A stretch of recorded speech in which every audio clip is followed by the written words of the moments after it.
Bismillahirrahmanirrahim. Assalamualaikum warahmatullahi wabarakatuh.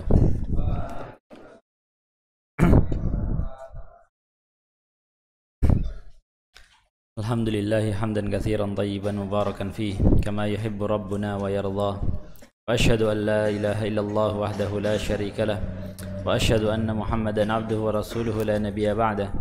Allahumma 'allimna ma yanfa'una wanfa'na bima 'allamtana. Allahumma zidna ilman wa salahan wa tuqan ya rabbal alamin. Rabbi shrah li sadri wa yassir li amri wahlul 'uqdatam min lisani yafqahu qawli. Amin. Kaum muslimin dan muslimat dan juga para penuntut ilmu rahimani wa rahimakumullah. Alhamdulillah pada malam hari ini, malam Rabu tanggal 23 Jumadal Akhirah tahun 1443 Hijriah, Allah Subhanahu wa taala berkenan memberikan taufik kepada kita semua untuk hadir di masjid ini untuk mempelajari agama Allah Subhanahu wa taala.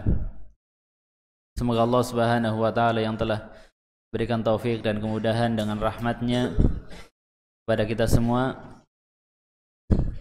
akan memberikan taufik dan rahmatnya pada kita semua untuk memasuki surganya. Amin.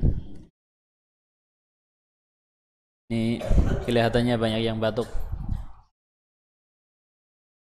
Syafakumullah. Semoga Allah Subhanahu wa taala menyembuhkan yang sakit di antara kita dan juga kaum muslimin yang sakit. Ini belajar dari pengalaman kemarin pandemi, sebaiknya yang belum kena juga pakai masker, yang kena juga pakai masker, sering cuci tangan ya. Jaga kesehatan. Jaga kesehatan. Jangan sampai batuk di mukanya temannya ya. Jangan sampai batuk di mukanya temannya. Ini kelihatannya batuknya merata. Anak saya juga pada batuk semua. Saya tadi ke tempat saudara juga pada batuk. Kelihatannya banyak yang batuk ini. Dijaga kesehatan. Yang belum kena dijaga. Nah. Baik. Rasanya gimana ya dengar batuk-batuk?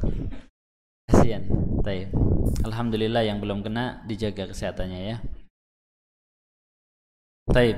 Kita teruskan pelajaran kita. Masih kita membaca kitab Tadhkiratus Sami' wal Mutakallim fi Adabil Alim wal Muta'allim karya Muhammad bin Ibrahim bin Jama'ah Al-Kinani Asy-Syafi'i rahimahullah.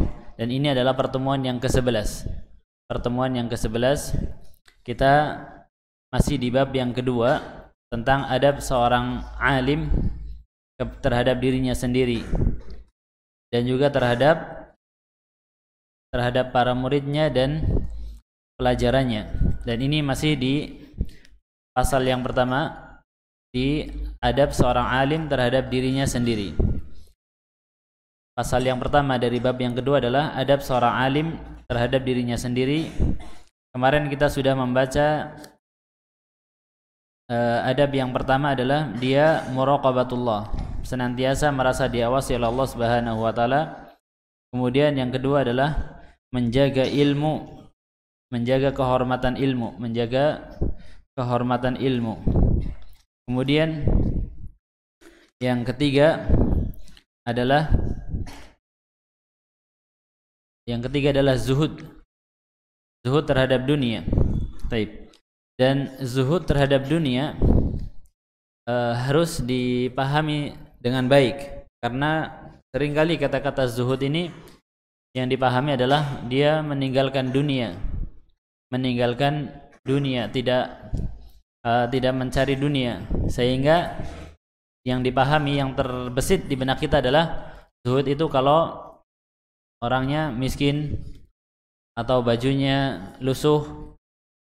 Nah, ini seringkali yang terbesit di benak seseorang tatkala dikatakan zuhud terhadap dunia, ini maknanya. Dan kemarin kita sudah terangkan hakikat dari zuhud.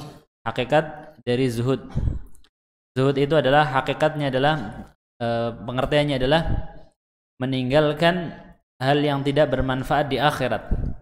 Meninggalkan hal yang tidak bermanfaat di akhirat. Tarku ma la yanfa'u fil akhirah. Meninggalkan hal yang tidak bermanfaat di akhirat, itu adalah ta'rif zuhud yang dikemukakan oleh Syekhul Islam Ibnu Taimiyah rahimahullah dan juga murid beliau Ibnul Qayyim rahimahullah. Meninggalkan yang tidak bermanfaat di akhirat. Dan usulnya, usul zuhud, pondasi-pondasi zuhud ini ada 3 dan ditambah satu lagi yang keempatnya.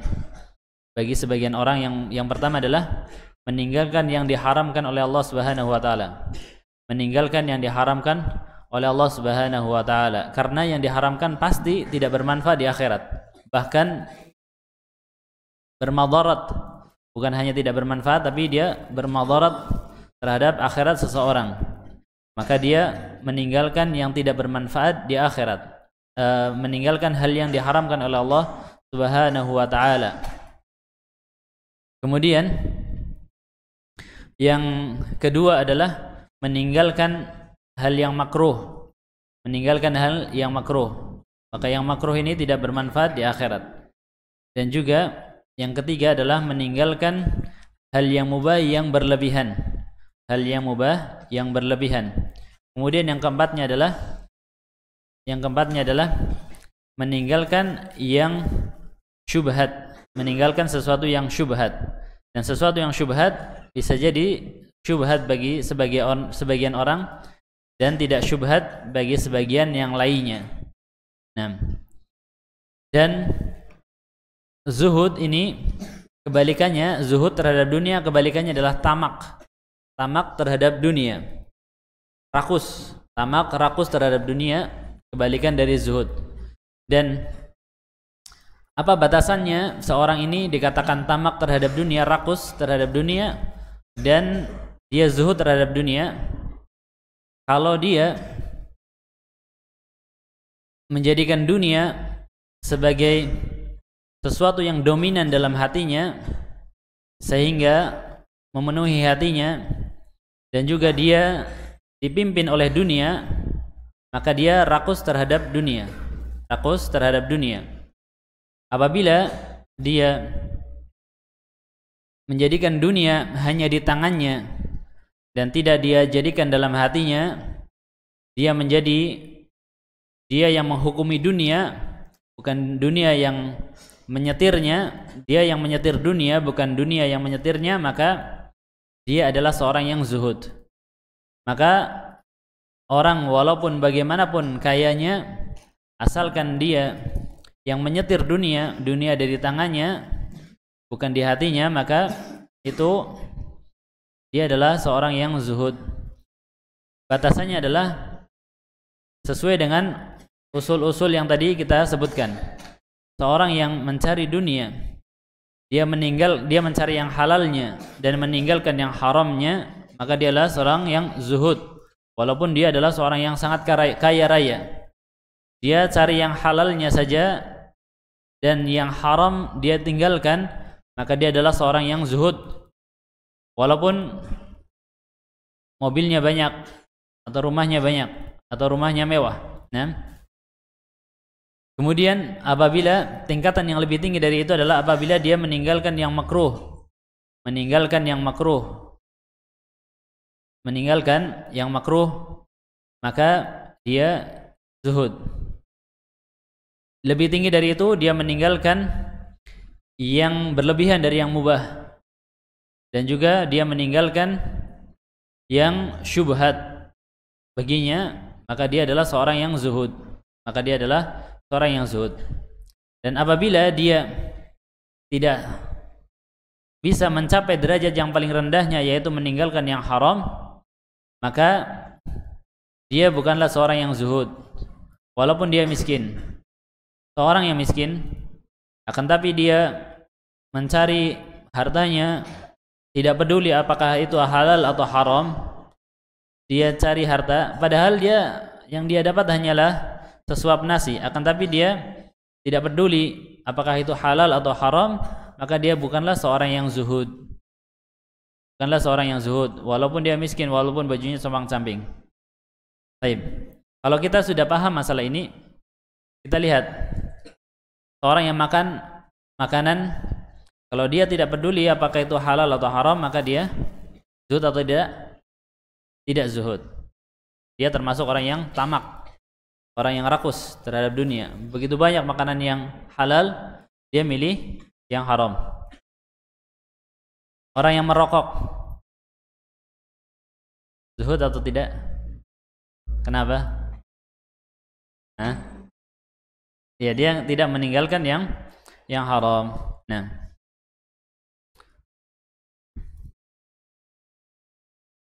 baik. Kemudian kita beralih ke akhlak yang berikutnya.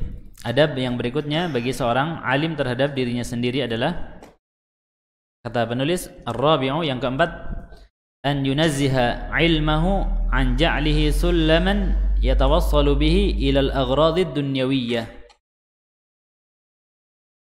Dia membersihkan ilmunya, menjaga kebersihan ilmunya dari menjadikannya sebagai tangga untuk meraih tujuan-tujuan duniawi. Jadi seorang alim ini harus membersihkan ilmunya, menjaga dirinya, menjaga ilmunya, menjaga kehormatan ilmunya, menjaga kebersihan ilmunya, jangan sampai dia jadikan sebagai tangga untuk meraih hal-hal duniawi. Min jahin, berupa hal-hal duniawi itu berupa apa? Min jahin, jah, kedudukan. Au malin, atau harta. Au sum'atin, atau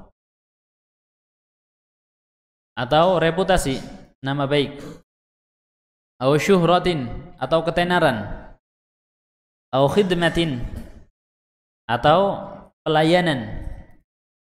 Au taqaddumin ala aqranihi, atau menonjol di antara teman-temannya, atau dia ingin menonjol di antara teman-temannya.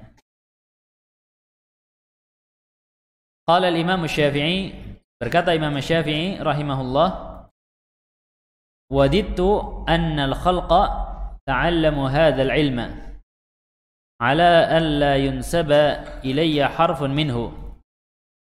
Saya sangat ingin agar manusia ini, agar orang-orang mempelajari ilmu ini dariku, akan tapi tidak dinisbatkan kepadaku walaupun satu huruf dari ilmu tersebut. Artinya beliau tidak ingin terkenal disebut ini adalah ucapannya Imam Syafi'i. Ini adalah ucapannya Imam Syafi'i. Nah, beliau tidak ingin terkenal. Nah, tidak ingin terkenal, tidak menginginkan ketenaran dengan ilmu yang beliau sampaikan. Baik. Jadi di sini seorang alim itu, seorang pembawa ilmu, dia jangan sampai menjadikan ilmunya sebagai tangga untuk meraih dunia. Akan tapi ilmu itu adalah, karena hakikatnya ilmu itu adalah tangga untuk meraih akhirat. Akhirat itu adalah sesuatu, surga itu adalah sesuatu yang tinggi, naik ke atas. Sedangkan dunia, dia di bawah. Maka tatkala seorang menjadikan ilmu itu sebagai tangga ke atas, dia memuliakannya. Ketika dia menjadikannya sebagai tangga ke bawah, dia menghinakan ilmu tersebut. Dia menghinakan ilmu tersebut, mengotorinya. Maka jangan sampai dia menjadikan ilmu itu sebagai tangga untuk meraih hutamud dunya. Hutamud dunya ini Kalau bahasa Jawanya itu rentekan. Tahu rentekan nggak? Rentekan itu kayu bakar yang dari ranting-ranting yang kecil. Nah, kalau ranting-ranting yang besar itu ya kayu bakar. Tapi kalau rentekan ini ranting-ranting yang kecil, yang rentekan, yang sepele. Nah, tidak boleh seorang menjadikan ilmu sebagai tangga untuk meraih hal-hal yang hina dari hal-hal duniawi, dari keinginan-keinginan dan tujuan-tujuan duniawi. Karena siapa yang menjadikan ilmu sebagai tangga untuk mencari tujuan-tujuan duniawi, maka tangga tersebut akan patah dan dia akan tersungkur jatuh dari atas ke bawah. Dan seringkali, dan ini bisa disaksikan, seorang yang menjadikan ilmu ini sebagai tangga untuk meraih dunia, dia akan dihinakan dengan cara dihinakan oleh Allah Subhanahu wa taala dengan cara yang dia tidak sadari. Akan ada makar untuknya. Dia akan hancur dari arah yang dia tidak sadari.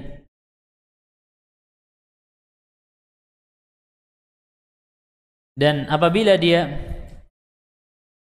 walaupun dia mendapatkan bagian dari dunia yang dia cari tersebut, dia menjadikan ilmu sebagai sarana untuk meraih duniawi, hal-hal duniawi, walaupun dia mendapatkan hal tersebut yang dia inginkan, akan segera hilang, sirna darinya, dan dia akan hancur. Bahkan bisa jadi harta yang dia miliki, hal yang dia miliki dari harta ataupun kedudukan yang dia miliki akan hilang darinya pula. Yang tadinya dia adalah seorang yang terhormat, dia akan menjadi seorang yang terhina. Seorang yang tadinya dia adalah seorang yang miskin, bisa jadi dia seorang yang kaya, bisa jadi dia menjadi seorang yang miskin. Ataupun kalaupun tidak miskin, maka itu adalah istidraj dari Allah Subhanahu wa taala agar dia semakin tersesat, wal iyad billah. Dan ini lebih mengerikan lagi. Disebutkan oleh Ahmad bin Muhammad Syakir rahimahullah bahwasanya ada seorang khatib di Mesir, di Jami' Al-Azhar, Masjid Jami' Al-Azhar. Suatu hari dia sedang berkhutbah dan ada seorang pejabat yang hadir. Dan pejabat itu sedang menerima tamu. Dari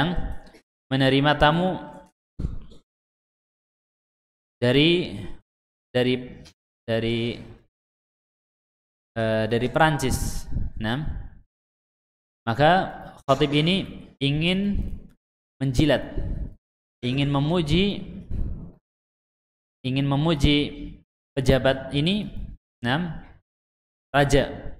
Ingin memuji raja ini yang sedang menerima tamu dari jauh, dari luar negara, ingin dipuji oleh khatib ini, ingin menjilat dia.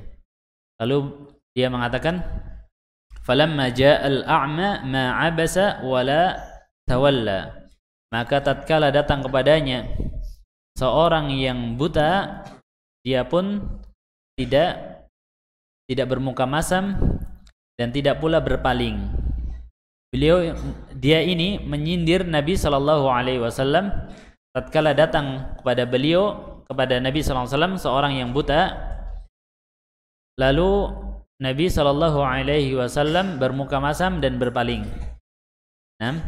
Dia ingin menyindir, dia ingin memuji raja tersebut bahwasanya dia tidak seperti Nabi saja gini. Jadi dia ingin mengatakan Nabi saja ketika didatangi tamu seorang yang buta, Nabi saja bermuka masam dan berpaling. Nah, ini raja ini dia tidak bermuka masam dan berpaling sama sekali didatangi siapapun. Apabila dia didatangi seorang tamu, terlebih lagi dia adalah seorang utusan dari negara lain, maka akan dimuliakan, dihormati, disambut dengan hangat. Tidak bermuka masam dan tidak berpaling.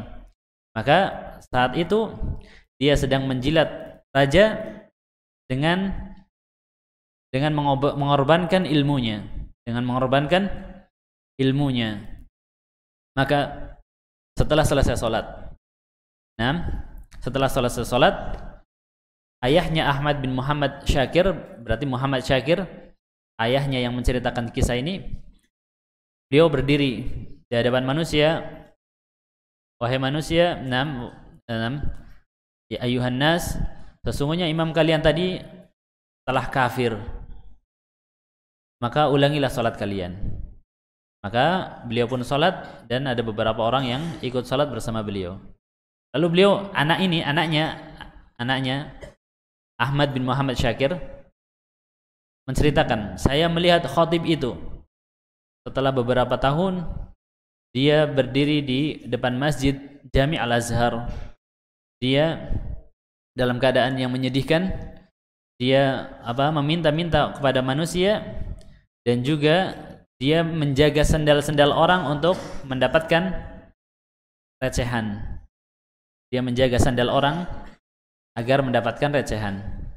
Yang awalnya dia adalah seorang yang menjadi khatib di jami', di masjid tersebut, masjid yang besar, orang yang terhormat, akan tapi dia menghinakan ilmunya, menjadikan ilmunya sebagai tangga untuk meraih duniawi. Dia mengorbankan ilmunya dengan menjilat penguasa saat itu, maka dia pun terhina. Dan begitulah seorang yang menjadikan ilmunya sebagai tangga untuk meraih duniawi, dia akan tersungkur, hancur. Dan kita lihat banyak orang yang naik daun. Banyak orang yang naik daun. Lalu akhirnya dia pun tersungkur. Hilang darinya kehormatan. Bahkan tidak sedikit yang juga hilang darinya hartanya. Jadi seorang yang bangkrut. Ini bisa jadi karena adanya ketidakikhlasan dalam dia menjadikan ilmunya sebagai tunggangan untuk mencari hal-hal duniawi. Ini makanya bahaya sekali. Kemudian kata penulis, wa kadzalika yunazzihahu 'anil tama'i fi rifqin min talabatihi bimalin.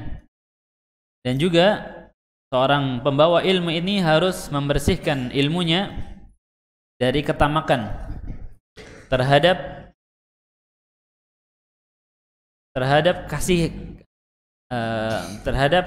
belas kasihan muridnya, baik itu dalam masalah harta atau khidmah, pelayanan, atau ghairihima, atau yang lainnya, bisabab ishtighalihim alaihi wa taraddudihim ilaihi, karena muridnya itu sudah bolak-balik dan dia sibuk mencari ilmu darinya. Jadi di sini penulis menjelaskan bahwasanya, dan di antara seorang alim ini, pembawa ilmu, menjadikan ilmunya sebagai tangga untuk meraih dunia adalah dia memanfaatkan muridnya. Karena muridnya ini menuntut ilmu darinya, maka dia memanfaatkan muridnya tersebut, baik itu dari sisi hartanya ataupun dari sisi pelayanan. Dari sisi pelayanan, ingin dilayani oleh muridnya. Maka seorang alim ini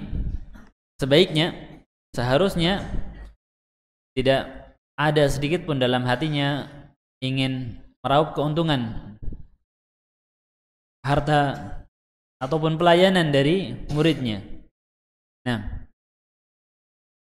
seandainya dia bisa melakukannya, maka itu akan bermanfaat dengan manfaat yang besar bagi dirinya dan bagi muridnya. Muridnya akan tambah percaya kepada gurunya, akan bertambah dia menghormati gurunya, lebih menghargai ilmu, lebih memuliakan ilmu. Nah, tatkala muridnya sudah memuliakan gurunya, maka murid ini pun akan lebih serius belajarnya, lebih tenang belajarnya kepada guru tersebut. Nah, sehingga dia mendapatkan manfaat yang besar, akan lebih dipercaya gurunya. Nah, daripada seorang guru yang memanfaatkan muridnya. Baik. Kemudian kata penulis, kata Ibnu Jama'ah rahimahullah, wa kana Mansur la yasta'inu bi ahadin yakhtalifu ilaihi fi hajatin. Dan dahulu Mansur, salah seorang ulama, la yasta'inu bi ahadin, tidak pernah meminta tolong kepada seorang pun dari muridnya yang bolak-balik kepadanya dalam suatu hajat pun.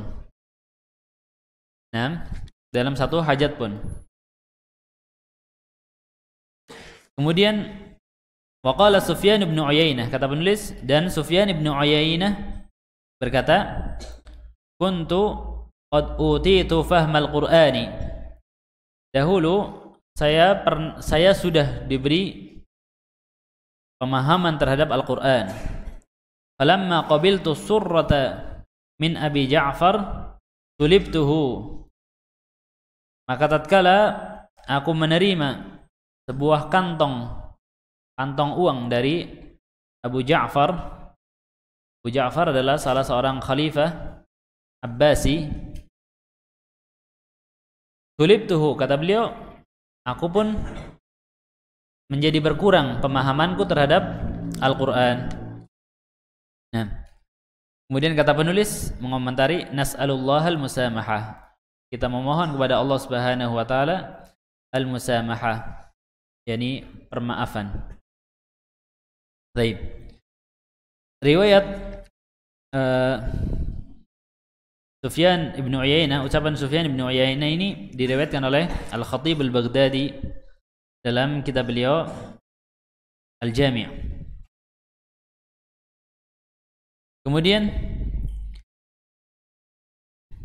maksud dari ucapan Sufyan ibn Uyainah ini adalah, Sufyan ibn Uyainah bukan berarti beliau ingin mengatakan bahwasanya menerima harta dari pemerintah, menerima harta dari sultan itu tidak boleh, haram hukumnya, bukan. Bukan itu maksud beliau.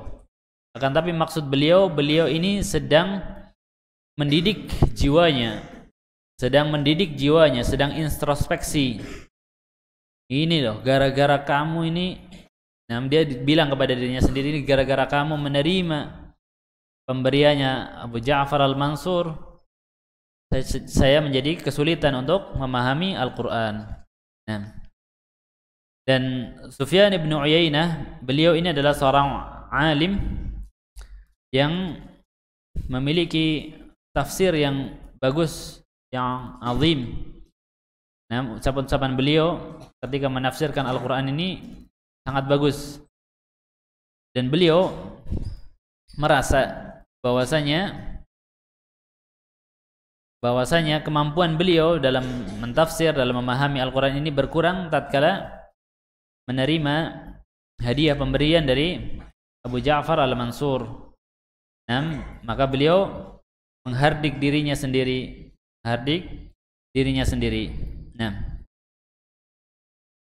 Nah, beliau ingin menjelaskan bahwa hal tersebut adalah suatu kekurangan yang terjadi pada seorang alim. Nah, dan menerima pemberian-pemberian seperti itu bisa menjadikan awal dari penyakit hati cinta terhadap dunia. Bisa menjadikan awal menjadi penyakit hati cinta terhadap dunia. Nah, dan di sini penting untuk kita tarik suatu kaidah dalam hal ini, bahwasanya hati itu tatkala dia dipenuhi oleh cinta dunia, maka akan susah pemahaman terhadap Al-Quran masuk ke dalamnya. Nah, hati ini seperti wadah. Hati itu seperti wadah. Dan ilmu ini masuk ke dalam hati. Wadahnya ilmu adalah hati manusia. Maka qalb. Qalb ini adalah wadah dari ilmu. Tatkala qalb ini dipenuhi oleh cinta dunia, dipenuhi oleh kecintaan dunia, kalau sudah penuh berarti dia dominan, sudah menjadi tercela, bukan hanya hal yang mubah. Kemarin kita sebutkan bahwasanya cinta terhadap dunia ini bisa jadi mubah, bisa jadi tercela. Kapan dia mubah, kapan dia tercela? Kenapa disebut sebagai mubah? Cinta kepada dunia bisa disebut sebagai sesuatu yang mubah, sebagaimana firman Allah Subhanahu wa taala, zuyyina lin-nasi hubbus syahawati minan nisa'i wal banina wal qanatiril muqantarati minadh dhahabi wal fiddati wal khailil musawwamati wal an'ami wal harth. Dihiasi terhadap hati manusia ini cinta syahwat terhadap dunia, dari wanita, emas dan perak, dan juga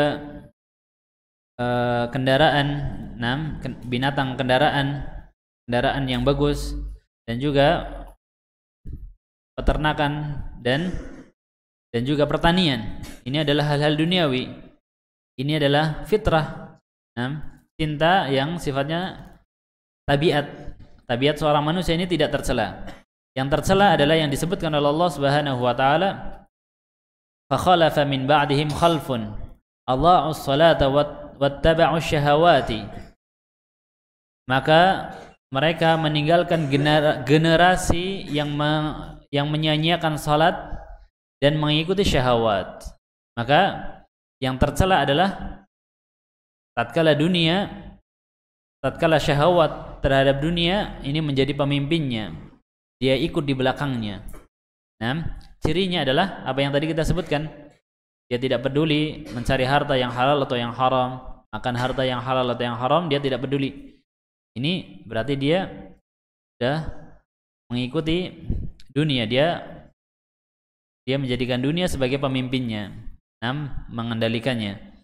Nah, seorang yang hatinya dipenuhi oleh cinta kepada dunia, maka sulit untuk mendapatkan ilmu, sulit untuk memahami Al-Quran, sulit untuk memahami ilmu, karena Al-Quran ini, Al-Quran dan juga ilmu secara umum ini diwadahi oleh hati yang bersih.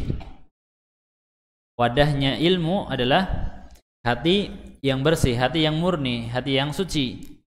Dan kecintaan terhadap dunia yang berlebihan seperti itu adalah kotoran. Maka tidak bisa bercampur, tidak bisa masuk ilmu kepada hatinya. Sebagaimana yang dikatakan oleh Sufyan Ats-Tsauri rahimahullah, aballahu an yajtami'a fahmal qur'ani wa hutamid dunya fi qalbi 'abdin mu'minin abada. Kata Sufyan Ats-Tsauri rahimahullah, Allah Subhanahu wa taala tidak mau untuk bergabung pemahaman terhadap Al-Quran dan rentakan-rentakan dunia di dalam hati seorang hamba mukmin selamanya. Maksudnya adalah hal-hal yang tidak baik dari niat-niat, dari keinginan-keinginan dunia ada di dalam hati seorang hamba, maka tidak akan bergabung antara ilmu dengan dengan hal tersebut. Karena ilmu adalah suci, sedang hal tersebut adalah najis, maka tidak bisa bergabung. Ilmu yang nggak mau, karena dia adalah sesuatu yang terhormat, sesuatu yang mulia. Maka tatkala kita merasakan susahnya memahami pelajaran, susahnya mengamalkan ilmu yang sudah kita dapatkan, maka ini bisa jadi karena kotornya hati. Kotornya hati bisa disebabkan oleh kotoran-kotoran yang menyebabkan kotornya hati. Kotornya hati itu apa? Syubhat dan syahwat. Syahwat,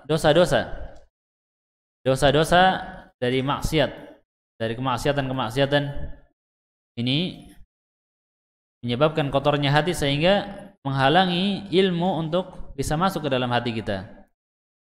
Nah, kalau susah menghafal, susah memahami, susah mengamalkan, banyak-banyak istighfar, banyak-banyak bertaubat.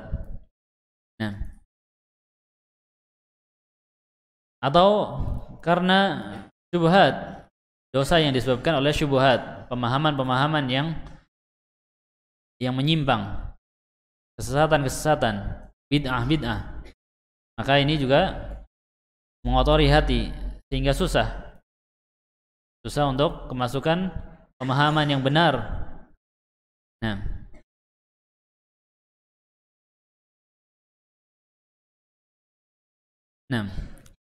Allah Subhanahu wa taala berfirman, "Kalla bal rana ala qulubihim ma kanu yaksibun." Kali-kali tidak. Bahkan hati mereka sudah tertutupi noktah hitam karena dosa-dosa yang telah mereka kerjakan. Jadi orang-orang kafir itu susah untuk menerima Islam, susah untuk menerima ajakan Nabi SAW karena hatinya sudah tertutup oleh dosa. Banyaknya dosa yang menutupi hatinya sehingga susah untuk menerima hidayah.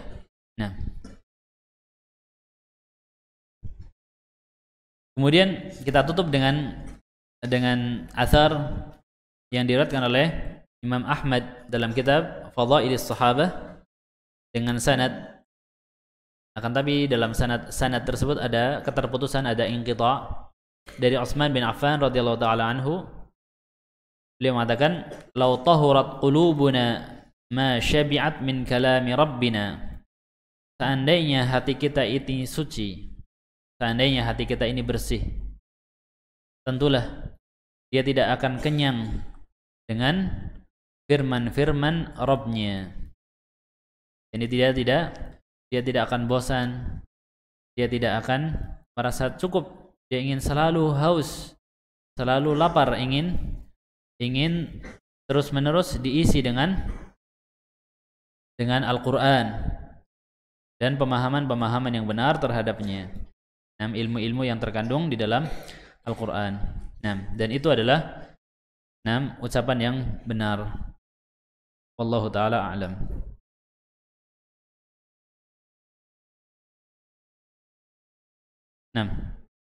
Ini yang bertanya, peristiwa apa Rasulullah SAW berpaling dari tamunya yang buta dan apa alasan beliau melakukannya? Jazakumullah khairan. Ini ada di tafsir surat Abasa wa Tawalla. Surat Abasa wa Tawalla. Disebutkan di tafsir surat Abasa wa Tawalla bahwasanya beliau sedang menerima tamu dari pembesar-pembesar Quraisy, ingin diajak untuk masuk Islam. Lalu datanglah seorang yang buta. Orang yang buta ingin masuk Islam. Akan tapi Nabi SAW karena sibuk dengan orang-orang besar ini, beliau bermuka masam dan berpaling dari orang yang buta ini. Lalu ditegur oleh Allah Subhanahu wa taala. Ini yang disebutkan di tafsir. Untuk lebih detailnya, lebih jelasnya bisa dibaca di tafsir Abasa wa Tawalla. Allahu taala a'lam. Tapi ini juga, apakah hal tersebut memang benar sabab nuzulnya ini juga ada perincian di sana. Ada yang menerangkan itu bukan seperti itu. Nah, wallahu taala a'lam. Semoga Allah Subhanahu wa taala memperbaiki hidup kita di dunia dan di akhirat, menyembuhkan di antara kita yang sakit, mudahkan urusan kita semua. Nah, Allahumma aslih lana dinana alladhi huwa ismatu amrina, wa aslih lana dunyana allati fiha ma'ashuna, wa aslih lana akhiratana allati ilaiha ma'aduna. Allahumma ij'alil hayata ziyadatan lana fi kulli khair, waj'alil mauta rahatan lana min kulli syarr. Allahumma shfi mardana wa mardal muslimin. Allahumma shfi mardana wa mardal muslimin. Allahumma shfi mardana wa mardal muslimin. Rabbana atina fid dunya hasanah wa fil akhirati hasanah wa qina adzaban nar. Wa akhiru da'wana alhamdulillahi rabbil alamin wallahu ta'ala a'lam.